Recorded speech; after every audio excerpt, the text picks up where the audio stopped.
നമസ്കാരം. ഐക്യരാഷ്ട്ര പൊതുസഭയിൽ വിവിധ രാജ്യങ്ങളിലെ ഭരണത്തലവന്മാർ സംസാരിക്കുന്ന ദിവസങ്ങളാണ് ഇപ്പോൾ കടന്നു പോകുന്നത്. എന്ത് വിഷയം സംസാരിക്കുമ്പോഴും അതിൽ ഇസ്രായേൽ പരാമർശിക്കാതെ ആരും കടന്നു പോകാറുമില്ല. ഹിസ്ബുള്ളയും ഹമാസിനെയും കൊണ്ടുള്ള ശല്യം ഇസ്രായേലിനെ എന്തുമാത്രം ബുദ്ധിമുട്ടിലാക്കി എന്നും നമുക്കറിയാം. ഹമാസ് തീവ്രവാദികളെ അമർച്ച ചെയ്യുന്നതിൽ ഒരു പരിധിവരെ ഇസ്രായേൽ വിജയിച്ചു കഴിഞ്ഞിരിക്കുന്നു. ഇനി അങ്ങോട്ട് ഹിസ്ബുള്ളയെ കൊണ്ടുള്ള ശല്യം എങ്ങനെയാണ് ഇസ്രായേൽ ഒഴിവാക്കുക എന്നുള്ളതാണ് ഉയരുന്ന ഒരു പ്രധാനപ്പെട്ട ചോദ്യം. ഹിസ്ബുള്ളയെ കൊണ്ടുള്ള ഉപദ്രവം തീർക്കാൻ എന്തൊക്കെ വഴികളായിരിക്കും ഇസ്രായേൽ സ്വീകരിക്കുക? ഇസ്രായേലിൻ്റെ നീക്കങ്ങൾ പശ്ചിമേഷ്യയെ സമ്പൂർണ്ണ യുദ്ധത്തിലേക്ക് നയിക്കുമോ എന്ന് ആശങ്ക ഉയരുന്ന ഒരു സന്ദർഭം കൂടിയാണ് ഇത്. ലെബനനിലെ ഹിസ്ബുള്ള കേന്ദ്രങ്ങളിൽ ഇന്നലെ അതിശക്തമായ ആക്രമണമാണ് ഇസ്രായേൽ നടത്തിയത്. 492 പേർ കൊല്ലപ്പെടുകയും 1000-ഓളം പേർക്ക് പരിക്കേൽക്കുകയും ചെയ്തിട്ടുണ്ട്. കഴിഞ്ഞ ചൊവ്വാഴ്ചയും ബുധനാഴ്ചയുമായി ലെബനനിൽ നടത്തിയ പേജർ വോക്കി ടോക്കി സ്ഫോടനങ്ങളുടെ തുടർച്ചയായിട്ടാണ് ഈ ആക്രമണം ഇസ്രായേൽ നടത്തിയത് എന്നാണ് പൊതുവെ വിലയിരുത്തപ്പെടുന്നത്.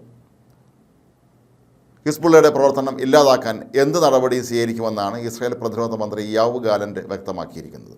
വടക്കൻ അതിർത്തിയിൽ നിന്ന് മാറി താമസിക്കേണ്ടി വന്ന സ്വന്തം നാട്ടുകാരെ സുരക്ഷിതരായി തിരികെ എത്തിക്കുക എന്നതാണ് ഇസ്രായേലിൻ്റെ പരമപ്രധാനമായ ലക്ഷ്യം. തിങ്കളാഴ്ച നടത്തിയ ആക്രമണത്തിൽ ഹിസ്ബുള്ളയ്ക്ക് കനത്ത നാശമുണ്ടാക്കാൻ കഴിഞ്ഞു എന്നാണ് ഇസ്രായേൽ സൈനിക വക്താവ് റിയർ അഡ്മിറൽ ഡാനിയൽ ഹഗാറി അവകാശപ്പെടുന്നത്.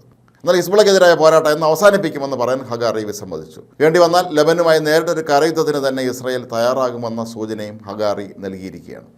ഹിസ്ബുള്ളയുടെ ശല്യം തീർക്കാൻ ഇനി ഇസ്രായേലിന് മുന്നിൽ പ്രധാനമായും 3 വഴികളാണ് ഉള്ളത്. ഒന്ന്, നിലവിലെ വ്യോമാക്രമണം തുടരുക എന്നുള്ളത് തന്നെ. സർവ്വശക്തി ഉപയോഗിച്ച് ഹിസ്ബുള്ളയെ തകർക്കുക എന്നുള്ളതാണ് ഒരു ലക്ഷ്യം. ഇപ്പോൾ ഇസ്രായേൽ ചെയ്തുകൊണ്ടിരിക്കുന്നതും അതുതന്നെയാണ്. ലെബനീസ് അതിർത്തിയിലുടനീളം ഗാസയിൽ ഹമാസ് ചെയ്തതുപോലെ ഹിസ്ബുള്ളയും തുരങ്കങ്ങൾ തീർത്തിട്ടുണ്ട്. ഇക്കാര്യം കൃത്യമായി ഇസ്രായേലിന് അറിയുകയും ചെയ്യാം. അതുകൊണ്ട് തന്നെ വ്യോമാക്രമണം നടത്തി ഇവിടെയുള്ള ഹിസ്ബുള്ള കേന്ദ്രങ്ങളൊക്കെ തന്നെ പൂർണ്ണമായും ഇല്ലാതാക്കുക എന്നുള്ളതാണ് അവരുടെ മുന്നിലുള്ള ഒരു ലക്ഷ്യം. മറ്റൊന്ന്, ഒരു ബഫർ സോൺ സൃഷ്ടിച്ച് ലെബനീസ് അതിർത്തി സുരക്ഷിതമാക്കുക എന്നുള്ളതാണ്. 6 മൈൽ മുതൽ 12 മൈൽ വരെ ആയിരിക്കും ഈ ബഫർ സോണിൽ ഉൾപ്പെടുത്തുക. 10,000 മുതൽ 30,000 വരെ ഇസ്രായേൽ സൈനികരെ ഇവിടേക്ക് നിയോഗിക്കുക എന്നുള്ളതും ആലോചനയിലാണ്. നേരത്തെ 1982 മുതൽ 2000 വരെ തെക്കൻ ലെബനനിൽ ഇസ്രായേൽ ഇത്തരത്തിൽ ഒരു ബഫർ സോൺ ഒരുക്കിയിരുന്നു. പിന്നീട് സമാധാന ചർച്ചകളുടെ ഭാഗമായിട്ടാണ് അത് പിൻവലിച്ചത്. ഇനിയൊരു മാർഗമുള്ളത് ലെബനൻ്റെ തലസ്ഥാനമായ ബെയ്റൂട്ട് പിടിച്ചെടുക്കുക എന്നുള്ളതാണ്. ലെബനന് നേർക്ക് അതിശക്തമായ ആക്രമണം നടത്തി തലസ്ഥാനമായ ബെയ്റൂട്ട് പിടിച്ചെടുത്താൽ ഹിസ്ബുള്ളയെ തകർക്കാൻ ഏറ്റവും നല്ല മാർഗം അതായിരിക്കുമെന്നാണ് പൊതുവെ കരുതപ്പെടുന്നത്. 1982 പാലസ്തീൻ ലിബറേഷൻ ഓർഗനൈസേഷനെ തുരത്താനായി ഇസ്രായേൽ സൈന്യം ബെയ്റൂട്ട് പിടിച്ചെടുത്തിരുന്നു. അന്ന് ഏതാണ്ട് 20,000-ഓളം പേരാണ് കൊല്ലപ്പെട്ടത്. അവസാനമായി ഇതിനൊരു ഒത്തുതീർപ്പെന്ന് പറയുന്നത് സമാധാനപരമായ ചർച്ചകളിലൂടെ പ്രശ്നം പരിഹരിക്കുക എന്നുള്ളതാണ്. അത് ഏതായാലും ഇരു കൂട്ടരും അതിന് തയ്യാറാകും എന്ന് ഒരിക്കലും കരുതാനുമാകില്ല. 1982-ലും 2006-ലുമൊക്കെ ഇസ്രായേൽ നടത്തിയ ആക്രമണങ്ങളിൽ നിരവധി പേർ കൊല്ലപ്പെട്ടു എന്നുള്ള കാര്യം ലെബനൻ ഉന്നയിക്കാനുള്ള സാധ്യതയുമുണ്ട്. ഏതായാലും പശ്ചിമേഷ്യയെ സംബന്ധിച്ച് അവിടെ ആകെ സംഘർഷം ഉരുണ്ടുകൂടുക തന്നെയാണ്. ഇസ്രായേലിന് ഹമാസിനെ ഏതാണ്ട് പൂർണ്ണമായി ഇല്ലാതാക്കി എന്ന് അവകാശപ്പെടാൻ കഴിയുന്ന സന്ദർഭമാണെങ്കിലും ഹിസ്ബുള്ളയെ ഇനി അങ്ങോട്ട് നേരിടുക എന്നുള്ള വളരെ അതീവ ദുഷ്കരമായൊരു ദൗത്യമാണ് അവരുടെ മുന്നിലുള്ളത്. കാരണം ഇത്രയും ആക്രമണം നടത്തിയിട്ടും ഹിസ്ബുള്ള ഇപ്പോഴും തിരിച്ചടിക്കുന്നുണ്ട് എന്നുള്ളത് ഇസ്രായേലിനെ അമ്പരപ്പിക്കുന്നുണ്ട്.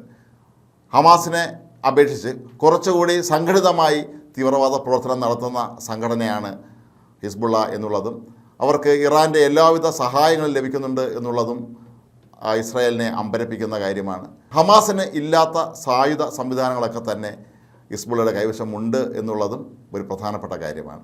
എന്താണെങ്കിലും ഇനി അങ്ങോട്ടുള്ള ദിവസങ്ങളിൽ ഇതിനൊരു പരിഹാരം കണ്ടുപിടിക്കുക തന്നെയായിരിക്കും ഒരുപക്ഷെ ഐക്യരാഷ്ട്ര സഭ ഉൾപ്പെടെയുള്ള അന്താരാഷ്ട്ര പ്രസ്ഥാനങ്ങളുടെ പ്രധാന ദൗത്യം.